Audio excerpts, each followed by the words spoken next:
ներկայիս իշխանությունը այնպես չի որ թաքցնում է, նա ուղիղ դա ասում է։ Պետք է նախաբանից հանվի անկախության հռչակագիրը,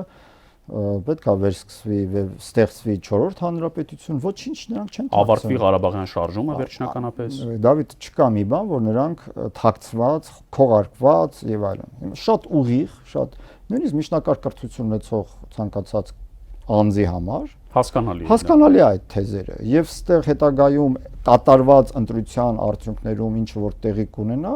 որևէ մեկը իրավունք չունի մեղադրելու, ասես, այսինչ տեղի ունի։ Ամեն ինչը շատ բաց է, ամեն ինչը շատ պարզ է եւ հասարակության մի զանգված էլ կա, այսպես հիասթափված, ապաթիայի վիճակում գտնվող այդ ընտրական քաղաքական գործընթացում, ուղղակի իմ խոսքը նրանց հետեւյալն է, հասկացեք, որ ընտրությունը գաղափարախոսական է, ոչ թե մի գաղափարախոսության մեջ ընդհանրապես այսպես